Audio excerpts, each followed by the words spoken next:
Hello guys, आप सभी का स्वागत है हमारे प्यारे चैनल करखी एजुकेशनल हब में।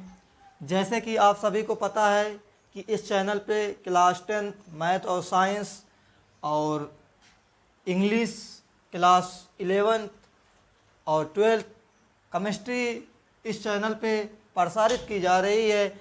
अब हम आज लेक्चर नंबर 4 की बात करने जा रहे हैं। हम लेक्चर नंबर 1, 2, 3 कंप्लीट कर चुके हैं। जो भी बच्चे लेक्चर नंबर 1, 2, 3 नहीं देखे हैं वो ज़रूर देखें, क्योंकि हमने बताया था कि बोर्ड एग्ज़ाम में 4 नंबर वाले प्रश्नों के बारे में 4 नंबर वाले प्रश्नों के बारे में लेक्चर नंबर 3 में बताया गया था। इस साल छपने की बहुत ही उम्मीद है। अब देखते हैं आज हम क्या पढ़ने वाले हैं। कल हमने क्या पढ़ा देखते हैं। कल हमने पढ़ा था एनसीईआरटी उदाहरण। उसके बाद हमने क्या पढ़ा था, प्रश्नावली 1.1 के क्वेश्चन नंबर 1 और 2 को पढ़ा था। उसके बाद हमने एक दिए थे क्वेश्चन, क्या, क्वेश्चन नंबर 3 एनसीईआरटी के प्रश्नावली का।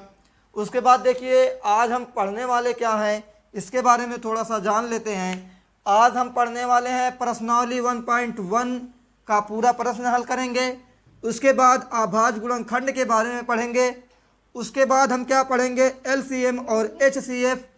उसके बाद हम पढ़ेंगे एलसीएम और एचसीएफ में संबंध पढ़ेंगे। इतनी चीज़ हम आज पढ़ने वाले हैं। अब देखिए चलते हैं हम अपने प्रश्नावली 1.1 के प्रश्नों पर। देखिए इसको साफ कर दे रहे हैं।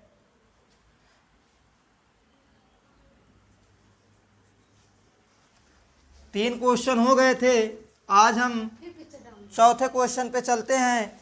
चौथा क्वेश्चन ये है, यूक्लिड विभाजन प्रमेयिका का प्रयोग करके दर्शाइए कि किसी धनात्मक पूर्णांक का वर्ग किसी पूर्णांक m के लिए 3m या 3m+1 के रूप का होता है। तो क्वेश्चन को लिख ले रहे हैं हम।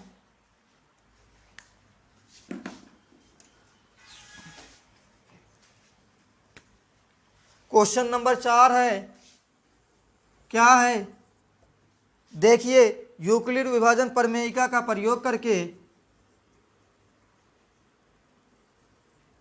यूक्लिड विभाजन प्रमेयिका का प्रयोग करके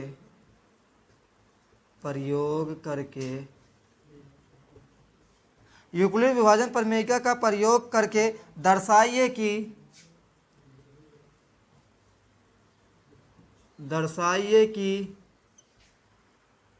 किसी धनात्मक पूर्णांक का वर्ग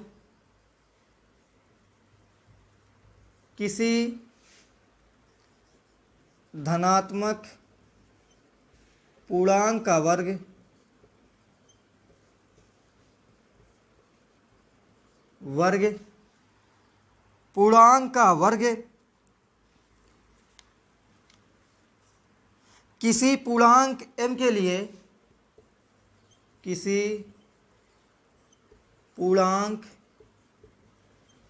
m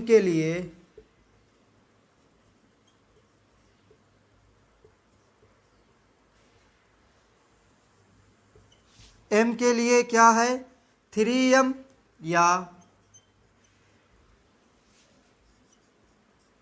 3m+1 के रूप का होता है,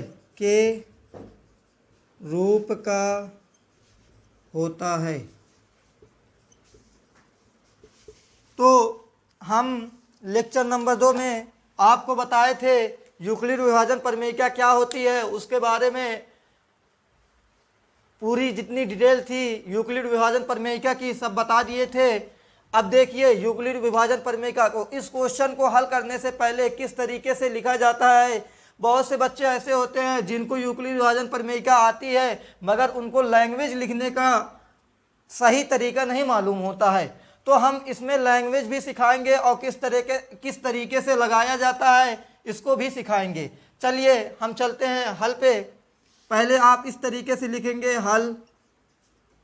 इस तरीके से लिखने के बाद आप क्या कहा, यूक्लिड विभाजन प्रमेयिका का प्रयोग करके। तो आप यूक्लिड साहब को याद कर लें, यूक्लिड साहब क्या थे, ए बराबर बी क्यू प्लस आर, जहां जीरो के बराबर या जीरो के बराबर या उससे बड़ा होगा आर, उससे बड़ा होगा बी। देखिए क्या है, ऐसे लिखेंगे, यूक्लिड विभाजन प्रमेयिका से, यूक्लिड विभाजन प्रमेयिका क्या है उसको लिख लिया जाए। यहाँ पे मैं लिख दे रहा हूँ, ए बराबर बी क्यू प्लस आर, इसकी शर्त क्या थी, जहाँ जीरो के बराबर या बड़ा होगा आर, उससे बड़ा होगा क्या, बी। अब आर बी ए क्यू जो भी ये शब्द हैं, ये लेक्चर नंबर 2 में कवर हो गए थे। जो भी बच्चे लेक्चर नंबर 2 नहीं देखे हैं उसको जरूर देखें, वरना लेक्चर नंबर 4 समझ में नहीं आएगा। और ये क्वेश्चन और इससे पहले 2 एग्जाम्पल यूपी बोर्ड में छपने वाले हैं। देखिए क्या है यूक्लिड विभाजन प्रमेयिका, ए बराबर बी क्यू प्लस आर, जहां जीरो क्या है, जीरो के बराबर या बड़ा होगा आर, उससे बड़ा होगा बी। तो अब हम देखेंगे यहाँ पे क्यू से पहले क्या लगा हुआ है, बी, यहाँ पे एम से पहले क्या लगा हुआ है, 3। तो इसको मान लेते हैं हम लोग क्या है, क्यू मान लेते हैं। तो जब इसको क्यू मानेंगे तो एम बी क्यू से पहले इसको क्या हो जाएगा, 3, यहाँ पे क्यू से पहले क्या है, बी, तो बी इक्वल टू हमें क्या प्राप्त हो जाएगा, बी इक्वल टू हमें प्राप्त हो जाएगा 3। उसके बाद मैंने बताया था आर किस तरीके से लिखा जाता है, आर लिखने की ट्रिक भी बताई थी कि ये 3 जो है तो इसके 3 ही शेषफल हो सकते हैं, यानी कि आर का मान जो है वो 3 ही हो सकता है। और मैं ये भी बताया था ट्रिक में कि जितनी भी संख्याएं इससे छोटी होती हैं उसी को लिख दिया जाता है। तो आर इक्वल टू हमें क्या प्राप्त हो जाएगा, इससे छोटी कितनी संख्याएं हैं, 0 1 2, यही 3 संख्याएं इससे छोटी हैं, निगेटिव में हम नहीं जाते हैं। अब देखिए पहली बार हम आर का मान 0 रखेंगे, दूसरी बार हम आर का मान 1 रखेंगे, तीसरी बार हम आर का मान 2 रखेंगे। इस तरीके से हमें यह प्राप्त हो जाएगा। चलिए हल करते हैं। आर बराबर पहले क्या रखेंगे, 0 रखने पर, आर बराबर जब हम 0 रखेंगे तो हमें ए बराबर क्या प्राप्त होगा, देखते हैं। ए बराबर क्या है सूत्र, ए बराबर है b q plus r, b क्या है 3 है, आर क्या है, आर 0 है, तो हमें क्या मिल जाएगा, 3 क्यू प्लस 0। ए बराबर हमें यही मिलेगा ना, क्योंकि बी का मान रखेंगे तो यहाँ पे हो जाएगा 3 क्यू, उसके बाद आर का मान रखेंगे, ये 0 है, तो ए बराबर हमें क्या प्राप्त हो जाएगा, 3 क्यू। अब क्या करेंगे, कहा है क्वेश्चन में, हम उदाहरण हल किए थे तो उसमें वर्ग और घन की बात नहीं की गई थी। अब यहाँ पे किया गया है, क्या कहा गया है कि वर्ग करने पर, वर्ग करेंगे तो हम क्या करेंगे, इसको 3 क्यू लिख दिए। अब क्या करेंगे, दोनों पक्षों का वर्ग करने पर, क्योंकि जब किसी संख्या के इक्वल होती है तो जो भी संख्या हम जैसे 2 से मल्टीप्लाई इधर कर रहे हैं तो इधर ही करना पड़ेगा, वरना उसका जो मान होगा वो चेंज हो जाएगा। जैसे 3 है और ये 1 + 2 है, ये 3 है, दोनों 3 ही है। अब क्या करेंगे, हम जिस संख्या से इसमें गुणा करेंगे उसी संख्या से इसमें भी गुणा करेंगे, वरना अगर हम नहीं करते हैं तो ये जो इक्वल का चिन्ह है, बराबर का चिन्ह है, ये नहीं होगा। तब क्या हो जाएगा, बराबर का चिन्ह नहीं होगा तो नॉट इक्वल बन देंगे। क्या, तो देखिए जब इसको हम दोनों पक्षों का वर्ग करने पर, जब हम दोनों पक्षों का वर्ग करेंगे तो हमें क्या प्राप्त होगा, ए का वर्ग क्या होता है, इस ए स्क्वायर हो जाएगा। वर्ग का मतलब होता है किसी संख्या का गुणा 2 बार करते हैं तो हमें उस संख्या का वर्ग प्राप्त हो जाता है। जैसे कह दे 2 का वर्ग क्या होगा, तो 2 का वर्ग 2 बार 2 का गुणा कर दो तो हमें ये मिल जाएगा 2 का स्क्वायर, यानी कि इसका जो भी आंसर आएगा ये हमें प्राप्त हो जाएगा। चलिए ए स्क्वायर इक्वल टू क्या मिल जाएगा, 3 क्यू का होल स्क्वायर, तो ए स्क्वायर इक्वल टू क्या मिल गया, 9 क्यू का होल स्क्वायर। तो अब देखिए ए स्क्वायर हमें क्या लाना है, 3m के रूप का लाना है। क्या लाना है, 3m का रूप के लाना है। तो हम क्या करते हैं, इसमें 3 कॉमन ले लेते हैं। कॉमन लेंगे जब तो ए स्क्वायर बराबर क्या होगा, 3 जब कॉमन लेंगे, कॉमन का मतलब होता है कि किसी संख्या से भाग करना, तो जब हम किसी संख्या से जो कॉमन लेते हैं उसी संख्या से भाग करना, तो 3 कॉमन लिए यानी कि 3 में 9 से भाग करेंगे तो हमें 3 प्राप्त होगा। तो ये क्या हो जाएगा, 3 स्क्वायर, क्या हो जाएगा 3 स्क्वायर। अब हमें क्या लाना है, m भी लाना है, तो हम ये 3 को ऐसे रहने देंगे। उसके बाद 3 स्क्वायर बराबर हम क्या मान लेंगे, m मान लेंगे। क्या मान लेंगे, m मान लेंगे। तो क्या लिख देते हैं, माना कि 3 स्क्वायर बराबर m। जब हम m मानेंगे तो इसकी स्थान पे हम क्या लिखेंगे, m रखेंगे। क्या रखेंगे, m रखेंगे। तो a स्क्वायर बराबर क्या हो जाएगा, 3 इंटू m। क्या आ गया, ए स्क्वायर बराबर हो गया 3m के। आया, इतना समझ में आ गया होगा। जो भी बच्चे नोट करना चाहते हैं इसको नोट कर लें। चलिए, हमें उम्मीद होगी कि समझ में आ गया होगा। अब चलते हैं हम r बराबर क्या रखेंगे, 1 रखेंगे। क्या रखेंगे, 1 रखेंगे। 1 रखने पर अब हम देखते हैं क्या होता है। पहला तो हमें ये प्राप्त हो गया, एग्जाम में ऐसे बॉक्स बना देंगे, उससे एग्जामिनर समझ जाएगा कि यही हमें प्राप्त करना था। क्या प्राप्त करना था, यही प्राप्त करना था, यानी कि उसका आंसर यही आया है। तो चलिए अब दूसरा देखते हैं। r बराबर क्या रखेंगे, r बराबर हम 1 रखेंगे। इस बार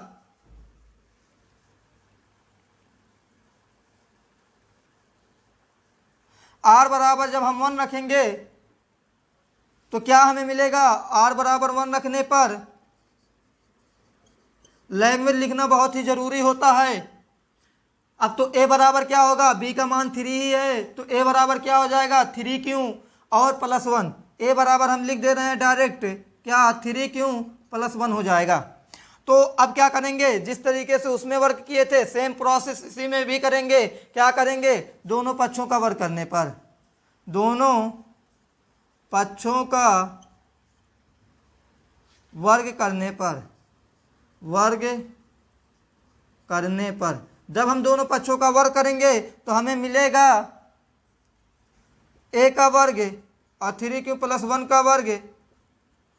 तो a square equal to 3q + 1 का होल स्क्वायर। ये क्यों है, अब देखिए आप क्लास 6, 7 और 8 में पढ़े होंगे a + b का होल स्क्वायर।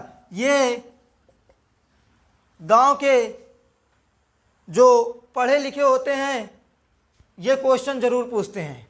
क्या पूछेंगे, आपका टेस्ट लेंगे, ये क्वेश्चन पूछेंगे कि a + b का होल स्क्वायर क्या होता है। तो आपको ये तो याद होना चाहिए क्या होता है, a square + 2ab + b square. ये बहुत फेमस क्वेश्चन होता है।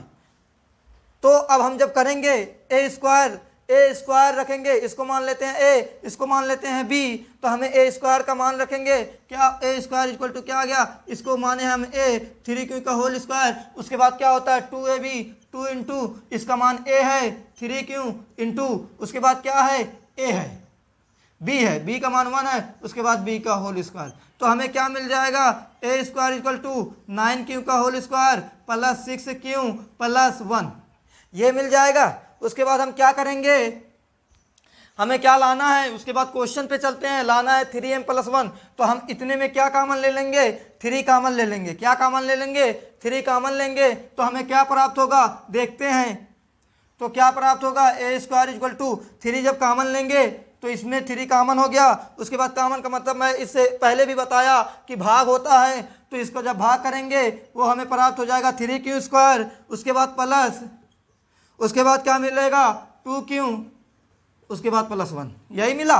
उसके बाद क्या करेंगे हम 3q + 2q को हम मान लेंगे हम है,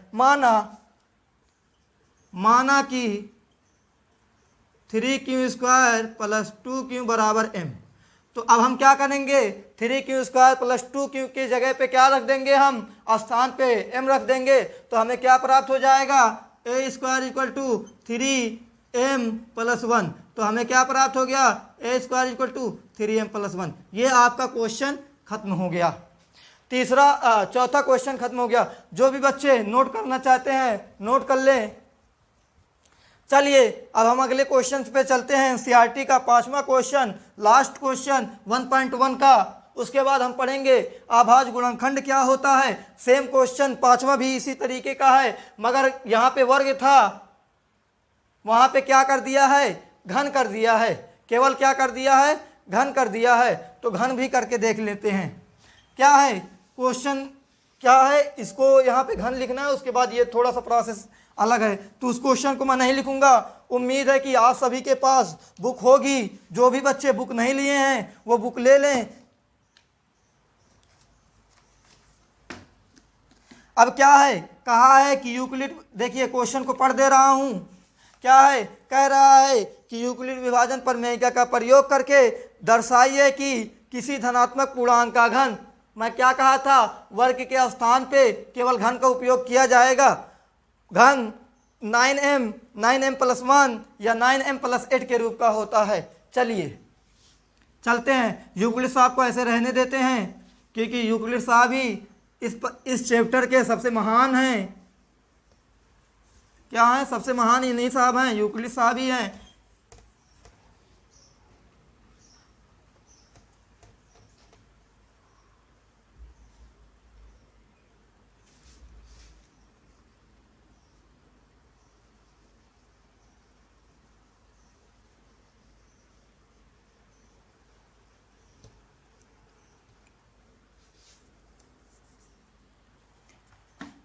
क्वेश्चन नंबर 5 है, केवल संकेत लिख दे रहा हूँ।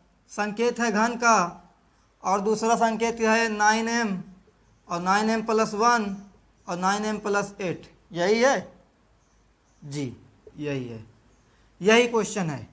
अब देखिए, अब a बराबर बी क्यू प्लस आर होता है, इसको मान लेते हैं हम लोग क्या है, क्यों है। तो b बराबर हमें क्या मिल जाएगा, b बराबर हमें मिल जाएगा 9, b बराबर हमें क्या मिल गया, 9 मिल गया। तो उसके बाद r बराबर क्या मिलेगा, मैं कहा था अभी पिछली बार भी कहा हूं कि r जो होगा इसके 9 मान आएंगे, यानी कि 9 मान आएंगे। वो कौन कौन से होंगे, 9 से जितनी भी छोटी संख्या होगी वही सब लिख देंगे। 9 से कितनी छोटी संख्या, 1 है, 2 है, 3 है, 4 है, 5 है, 6 है, 7 है, 8 है, यही इतनी संख्या 9 से छोटी हैं। अब क्या करेंगे, अब हम पहली बार r का मान 0 रखेंगे, दूसरी बार r का मान 1 रखेंगे, तीसरी बार r का मान 2 रखेंगे। तो चलिए हल करते हैं। r बराबर 0 रखने पर, r बराबर जब हम 0 रखेंगे तो a बराबर तुम्हें क्या मिलेगा, a बराबर होता है b q plus r, b का मान हमें मिला है 9, तो क्या हो जाएगा 9 क्यू प्लस 0, तो a इक्वल टू क्या मिल जाएगा 9 क्यू। उसके बाद क्या कहा है, क्वेश्चन में कहा है घन, तो हम लिखेंगे दोनों पक्षों का घन करने पर। जब हम घन करेंगे तो हमें क्या प्राप्त होगा, देखते हैं, a क्यूब 9 का क्यूब, जब हम 9 का क्यूब प्राप्त हो जाएगा तो अब देखिए 9 का जब हम 3 बार घन का मतलब होता है 3 बार मल्टीप्लाई करना, यानी 3 बार गुणा करना, तो 9 गुणे 9 गुणे 9, 81 इंटू 9, 9, 8 9 72, क्या हो जाएगा 729 हो जाएगा। तो हमें क्या मिल जाएगा, ए क्यूब इक्वल टू 729 क्यूब। उसके बाद हमें क्या मिलेगा, जब ये प्राप्त हो जाएगा उसे तुम्हें क्या लाना है, क्वेश्चन पे चलेंगे, 9m लाना है। तो हम क्या करेंगे, जो लाना होगा उसी को कॉमन ले लेंगे संख्या को। तो क्या कॉमन ले लेते हैं, 9 कॉमन ले लेते हैं, तो ए क्यूब हमें क्या प्राप्त हो जाएगा, 9 जब कॉमन लेंगे 81 का क्यूब। उसके बाद क्या मिलेगा, हम 81 क्यूब बराबर क्या मान लेंगे, m मान लेंगे। क्या मान लेंगे, m मान लेंगे। तो क्या लिखेंगे, माना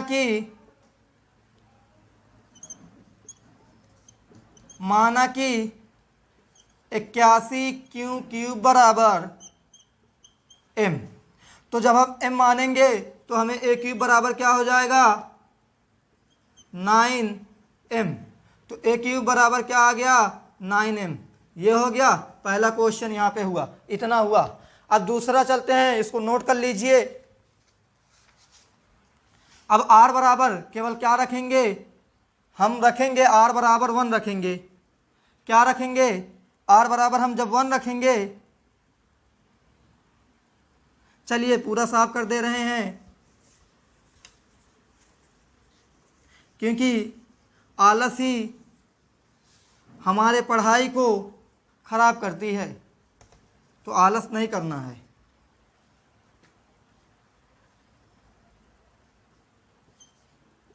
r बराबर क्या रखेंगे? अब r बराबर 1 रखेंगे, इस तरीके से लिखेंगे। r बराबर 1 रखने पर, यानी कि 1 रखने पर, तो r बराबर 1 रखेंगे तो हमें क्या मिलेगा?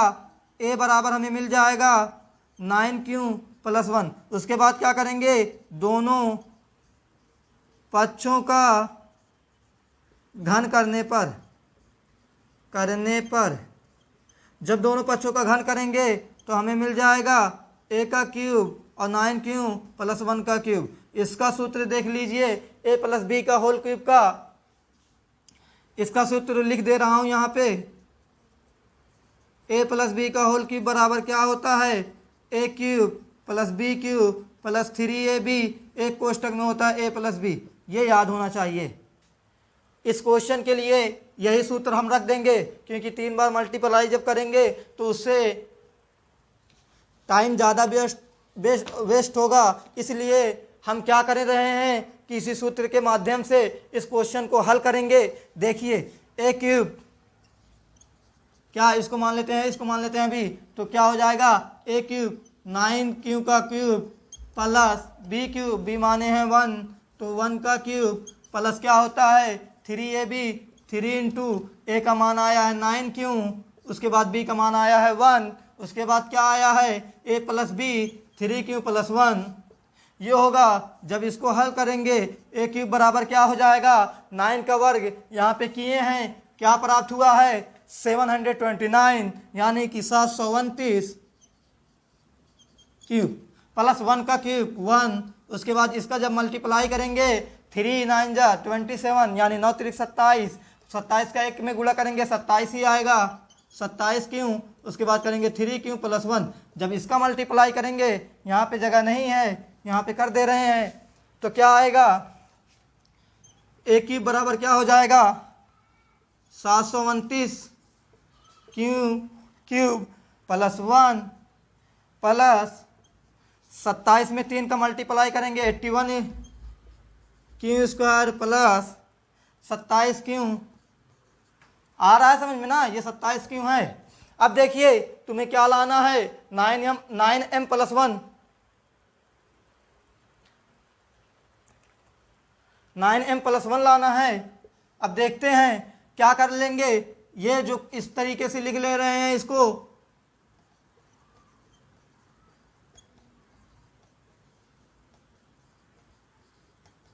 अब इतने में क्या कॉमन ले लेंगे हम? इतने में हम 9 कॉमन ले लेंगे तो हमें मिल जाएगा 9। जब कॉमन लेंगे इस तरीके से,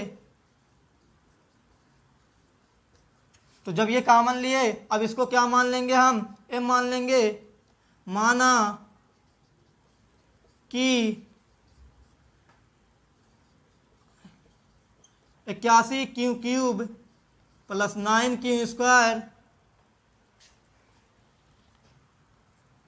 क्यू स्क्वायर, ये 27 है, सॉरी, अच्छा हाँ ये 3q होगा क्योंकि यहाँ पे कॉमन लिए थे, प्लस 3q बराबर m। आप समझदार हैं, देखिए मान लिए हैं, इसको देख लीजिए, उसके बाद इतना नोट कर लीजिए। उसके बाद चलते हैं हम इस क्वेश्चन को इरेज करते हैं थोड़ा सा। देखिए क्या आएगा, इसको माने हैं m, तो हमें मिलेगा 9m प्लस 1, हमें मिल जाएगा 9m प्लस 1। ये हो गया यहाँ पे क्वेश्चन दूसरा हुआ। अब तीसरा 9m प्लस 8 लाना है, उसको भी कर रहे हैं। जो भी बच्चे नोट करना चाहते हैं नोट कर लें। चलिए चलते हैं।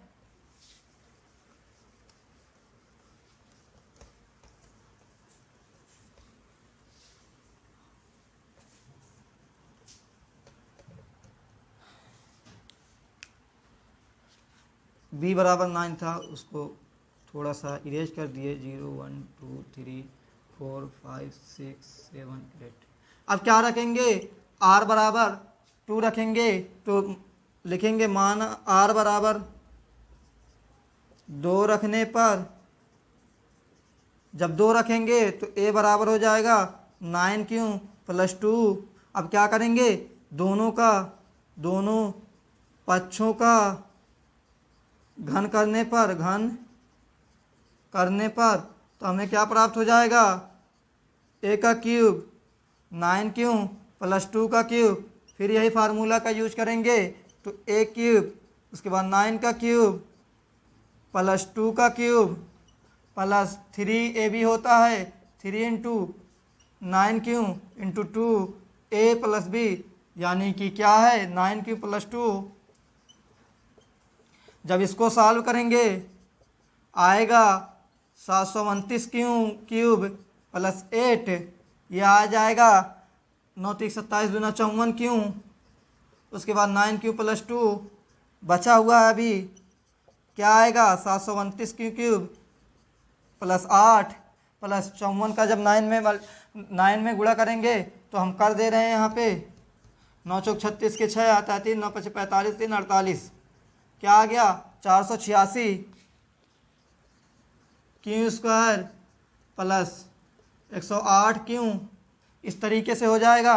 अब इसको हम लिख दे रहे हैं और वही क्रम में, तो हम लिखेंगे जब 729 cube plus 486 Q square plus 108 Q plus 8। अब क्या करेंगे, इतने में क्या कॉमन ले लेंगे हम लोग, 9 कॉमन ले लेंगे, क्योंकि हमें 9m प्लस 8 लाना है। तो जब 9 कॉमन लेंगे तो हमें मिल जाएगा a cube equal to 9 common लिए, कॉमन का मतलब होता है भाग करना, तो 9 जब कॉमन लेंगे 81 क्यूब प्लस, जब इसमें भाग करेंगे हम लोग आएगा 54 क्यू स्क्वायर, उसके बाद क्या आ जाएगा 108 में करेंगे तो 12 9 108 होता है, क्या आ जाएगा 12 क्यू प्लस 8। अब इसको क्या मान लेंगे हम लोग, इसको मान लेंगे m, a क्यूब बराबर क्या हो जाएगा, माना कि इस तरीके से लिखेंगे, माना कि 81 cube plus 54 Q square plus 12 Q बराबर m।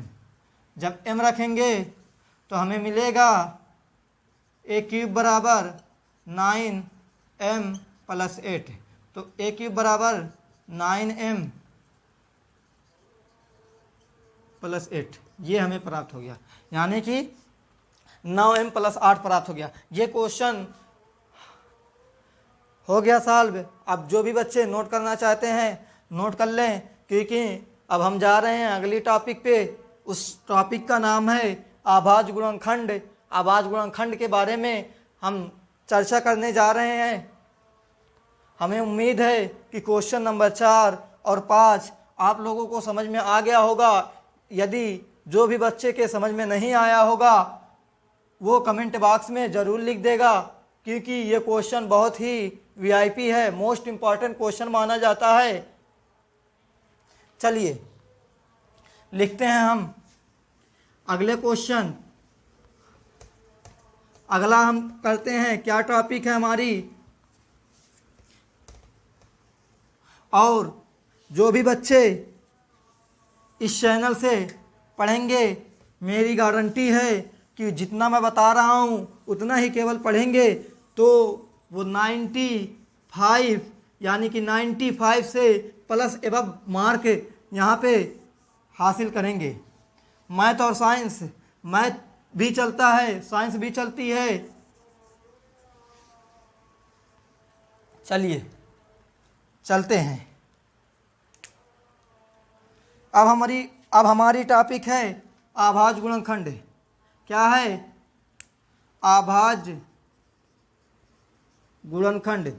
आभाज्य गुणनखंड जानने से पहले हम थोड़ा सा आभाज्य संख्या के बारे में जान लेते हैं। आभाज्य संख्या क्या होती है। अभाज्य संख्या किसे कहते हैं, उसके बाद गुणनखंड किसे कहते हैं, इसको जान लेते हैं। अभाज्य का मतलब होता है कि ऐसी संख्या जिसके केवल 2 गुणनखंड होते हैं। गुणनखंड अब किसे कहते हैं, गुणनखंड का मतलब ये होता है कि जो संख्या से कट रही है वही उसका गुणनखंड माना जाता है। जैसे कह दे 4, 4 क्या है, 4 का गुणनखंड तुम्हें ज्ञात करना हो तो हम क्या करेंगे कि कौन कौन सी संख्या से कटेगी, तो कहेंगे 1 से कटेगा, 2 से कटेगा और किससे कटेगा, 4 से कटेगा। इसके गुणनखंड कितने प्राप्त हो गए, इसके गुणनखंड 3 प्राप्त हो गए। तो जिसके केवल 2 ही प्राप्त होंगे वही हो जाएगी अभाज्य संख्या। जैसे 2 देखते हैं, 2 का जब हम अभाज्य गुणनखंड करेंगे, गुणनखंड करेंगे तो हमें क्या प्राप्त होगा, कौन कौन सी संख्या से कट रही है, तो 1 से कट रहा है और किससे कट रहा है, 2 से कट रहा है। कटने का मतलब ये होता है कि भाग देने पर शेषफल क्या आ जाए, 0 आ जाए। तो ये हो गया, क्या हो गया, इसके केवल कितने गुणनखंड हुए, 2 गुणनखंड हुए। ऐसे 3 भी है, 1 और 3 से कटेगा। ऐसे 5 भी है, 1 और 5 से कटेगा। ये सभी संख्याएं क्या हैं, अभाज्य संख्याएं हैं। और सबसे छोटी अभाज्य संख्या 2 है। ये भी याद कर लो, इससे पहले आया था बोर्ड एग्जाम के प्रश्न में, MCQ में। आप सभी को पता ही है कि 20 क्वेश्चन MCQ हो गया है। चलते हैं अब हम अभाज्य गुणनखंड के बारे में, ये इंट्रोडक्शन था। अब चलते हैं प्रश्न कैसे हल करते हैं अभाज्य गुणनखंड से, क्योंकि जब हम 1.2 को हल करेंगे उसमें पहला ही क्वेश्चन होगा कि अभाज्य गुणनखंड ज्ञात कीजिए। तो जैसे हमें 27 का अभाज्य गुणनखंड करना है तो हम क्या करेंगे, केवल अभाज्य का है ना, अभाज्य गुणनखंड, तो केवल किस संख्या से काटना है, अभाज्य संख्या से ही काटना है। किस संख्या से काटना है, हमें केवल अभाज्य संख्या से ही काटना है। तो अब 27 पहली अभाज्य संख्या क्या है, 2 है। 2 से कटेगा, नहीं कटेगा। अब मैं बताया था लेक्चर नंबर 1 में कि 2 से कटने का नियम क्या होता है। 2 से कटने का नियम ये होता है, एक बार और सुन लीजिए। 2 से कटने का नियम ये होता है कि इकाई का स्थान देखते हैं। इकाई के स्थान पे यदि 0, 2, 4, 6, 8 यदि कोई भी एक आ जाएगा तो वो 2 से विभाजित हो जाएगी। और 3 से भी देख लेते हैं, अंकों का योग करेंगे, अंकों का योग करेंगे। योग करने पर यदि 3 के वो टेबल में आता है या पहाड़े में आता है तो हम कहेंगे कि वो संख्या 3 से विभाजित है। जैसे कह दे 108, क्या ये संख्या 3 से विभाजित है, तो इसके अंकों का योग करेंगे। 1 + 0 + 8 क्या आया, 9 आया। 9 3 के टेबल में आता है तो हम कहेंगे कि यह संख्या 3 से विभाजित है। अब 5 से विभाजता का नियम पढ़ लेते हैं। 5 से विभाजता का नियम यह है कि इकाई का स्थान क्या होना चाहिए, 0 और 5 होना चाहिए। जैसे कह दे 25, 5 से विभाजित, इकाई का स्थान 5 है। यदि कह दे 50, 50 में भी ये भी 5 से विभाजित है। चलिए अब चलते हैं, हम 27 का करते हैं। 27 का अभाज्य गुणनखंड करते हैं तो ये संख्या 2 से नहीं कटेगी, 3 से कटेगी। 3 9 27 हो जाएगा, 3 3 का 9 हो जाएगा, 3 1 3 हो जाएगा। तो अब 27 का जब लिखेंगे, 27 बराबर इस तरीके से लिखेंगे, या तो आप इस तरीके से लिखेंगे 27 का अभाज्य गुणनखंड बराबर, इस तरीके से लिख देंगे। उसके बाद क्या आएगा, 3 गुणे 3 गुणे 3। तो क्या लिख सकते हैं, आप क्लास 5th 6th में पढ़े थे, 3 गुणे 3 ऐसे लिख दिया करते थे। लेकिन अब हम ऊंचे क्लास पे आ गए हैं, ऊंचे क्लास पे आए हैं तो इसको स्टैंडर्ड फॉर्म में लिखना होगा, यानी सही तरीके से लिखना होगा। तो हम इसको सही तरीके से क्या लिख सकते हैं, 3 कितनी बार है, 3 बार है तो 3 के पावर 3 लिख देंगे। यदि 2 बार होता तो 3 के पावर 2 लिख देते। यदि 4 बार होता तो 3 के पावर 4 लिख देते। इस तरीके से लिखते हैं। तो ये हो गया 27 का अभाज्य गुणनखंड। एक क्वेश्चन और हल कर लेते हैं। 108 का जब अभाज्य गुणनखंड करेंगे हम, देखिए 2 से कटेगा, बिल्कुल कटेगा। इकाई का स्थान क्या है, 8 है तो कटेगा। 2 5 = 10, 2 4 = 8, क्या आ जाएगा 27। 2 से नहीं कटेगा, ये हो जाएगा इसका अभाज्य गुणनखंड। तो इसको इस तरीके से लिख लेंगे, यहाँ पे केवल क्या लिख लेंगे 108 का अभाज्य गुणनखंड बराबर, तो 108 बराबर ऐसे लिख देना, क्या आया 2 गुणे 2 गुणे 3 गुणे 3, ये आ जाएगा। जब इसको हल करेंगे तो 2 के पावर 2 इंटू 3 के पावर 3 प्राप्त हो जाएगा। ये हो गया आपका अभाज्य गुणनखंड। समझ में आ गया होगा। तो चलिए अब अगली टॉपिक हमारी क्या थी, एलसीएम तथा एचसीएफ। पहले क्या पढ़ेंगे एचसीएफ, पहले क्या पढ़ेंगे एचसीएफ के बारे में।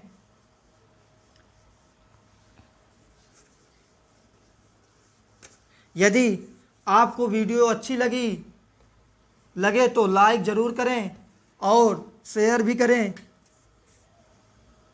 चलिए अब हम चलते हैं एचसीएफ के बारे में। एचसीएफ क्या होता है, इसका पूरा नाम है हाईएस्ट कॉमन फैक्टर। क्या नाम है इसका, पूरा नाम है हाईएस्ट कॉमन फैक्टर। क्या नाम है, highest common factor. Highest common, यदि हम ये पूछा जाए कि हाईएस्ट कॉमन फैक्टर क्या होता है, यानी कि मासा क्या होता है, इसकी परिभाषा क्या होती है, तो हम इसकी परिभाषा देंगे कि वह छोटी से छोटी संख्या जो दी गई संख्याओं से विभाजित हो जाए उसे बोल देते हैं एचसीएफ। सॉरी, वो बड़ी से बड़ी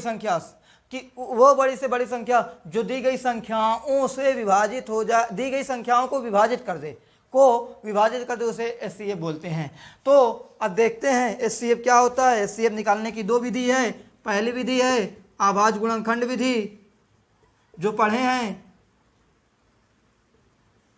दूसरी विधि है भाग विधि। तो अभाज्य गुणनखंड विधि को पहले हल करते हैं। अभाज्य गुणनखंड विधि से किस तरीके से हल किया जाता है, जैसे 27 और 18 का मासा ज्ञात कीजिए, ये क्वेश्चन मान लिया जाए है। तो क्या करेंगे, तो 27 का पहले अभाज्य गुणनखंड करेंगे। 27 बराबर क्या होगा, ये हो जाएगा 27 इक्वल टू क्या लिख सकते हैं हम लोग 3 के पावर 3 और 100। जब 18 का करेंगे 2 9 18, 3 3 9, 3 1 3। अब हम स्टैंडर्ड फॉर्म में ही लिखेंगे, इस तरीके से नहीं लिखेंगे। 2 गुणे 3 के पावर 2। अब देखते हैं एचसीएफ में क्या होता है, जो दोनों में कॉमन होता है और जिसकी घात सबसे छोटी होती है वही उसका एचसीएफ हो जाता है। 2 दोनों में कॉमन है, 2 पहले में नहीं है, 3 दोनों में है, यहाँ पे भी है, यहाँ पे भी है।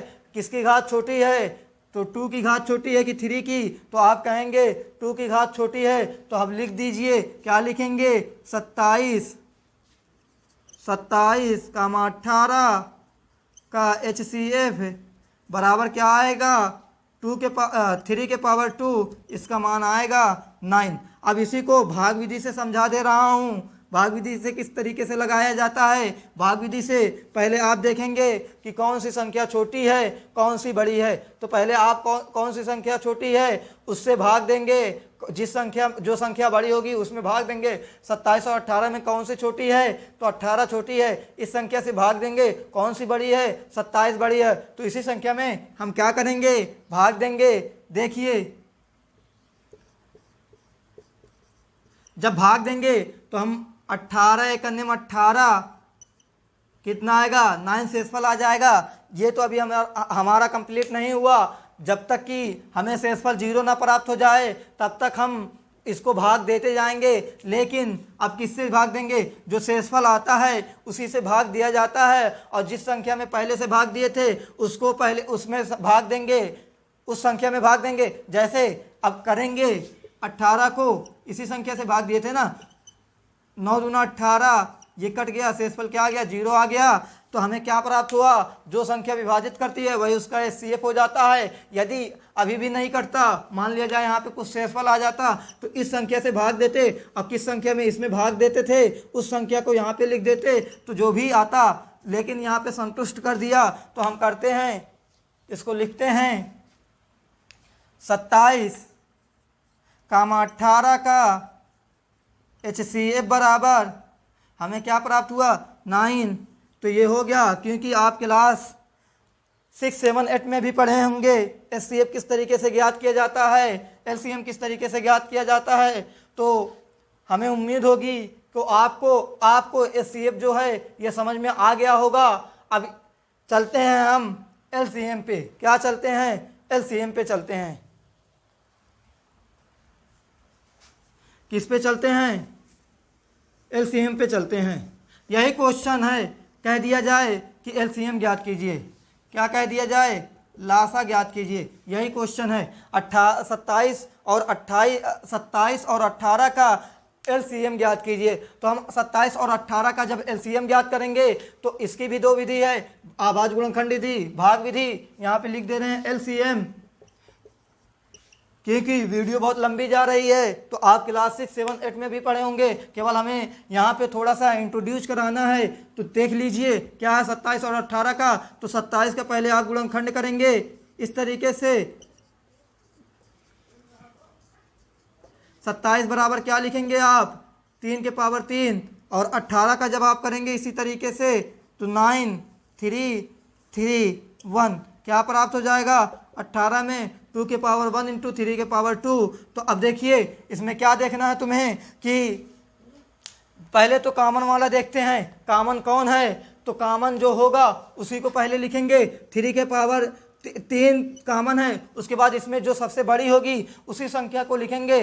तो अब इसमें सबसे बड़ा कौन है? 3 के पावर 2 है। और इसमें ये भी देखेंगे जो भी कॉमन नहीं होगी उसी को भी लिख दिया जाएगा। जैसे कह दे 27 और 18 का LCM बराबर, तो पहले जो कॉमन है उसको लिख लिया जाए और जिसकी घात बड़ी है 3 के पावर 3, और जो कॉमन नहीं है उसको भी लिखा जाएगा। 3 के पावर 3 का मान 27 होता है, 27 होता है। 2 के पावर 1 का मान 2 होता है। 27 में 2 से मल्टीप्लाई करेंगे तो हमें क्या मिल जाएगा? 54 मिल जाएगा। यही आपका आंसर हो जाएगा। हमें उम्मीद है कि आपको LCM भी समझ में आ गया होगा। अब एक टॉपिक बची थी उसी को भी कर दे रहे हैं। क्या है? LCM और SCM में संबंध था। चलिए उसको भी कर दे रहे हैं क्योंकि बहुत ही कम समय में वो भी हल हो जाएगा। यदि आपको लासा, मासा और HCF और आभाज्य गुणनखंड और जो क्वेश्चन सॉल्व कराए थे वो समझ में आ गया होगा। चलिए ठीक है, चलते हैं हम। क्या पढ़ेंगे? LCM और HCF में संबंध। क्या पढ़ेंगे? LCM और SCM में संबंध। LCM और SCM में संबंध क्या होता है? यदि देख लीजिए, क्योंकि LCM और SCF दो संख्या का ज्ञात किया जाता है, 2 से अधिक भी होती है ज्ञात किया जाता है। LCM और SCM में क्या होता है देख लीजिए। संबंध ये है LCM गुणे HCF बराबर होता है पहली संख्या का गुणा दूसरी संख्या के गुणे के बराबर होता है। इस पे क्वेश्चन आएगा, आपको कहेगा LCM ज्ञात कीजिए, कहेगा SCF दिया है, पहली संख्या दूसरी संख्या भी दिया जाएगा तो कहेगा SCF ज्ञात कीजिए। LCM भी कहेगा कि LCM ज्ञात कीजिए, SCF दिया रहेगा और पहली संख्या दूसरी संख्या दिया जाएगा। यदि LCM कहेगा तो आप क्या दिया रहेगा? SCF दिया रहेगा, पहली संख्या दूसरी संख्या दिया रहेगा। तो आप जो भी ज्ञात करना होगा ये संबंध लिख लीजिए। इसी संबंध से आप हल कर सकते हैं। हमें उम्मीद है कि LCM और SCF में संबंध समझ में आ गया होगा। ठीक है, आज हम यहीं तक पढ़ेंगे और कल पढ़ेंगे हम कि NCERT के 1.2 का पूरा प्रश्न हल करेंगे। ठीक है, थैंक यू, धन्यवाद।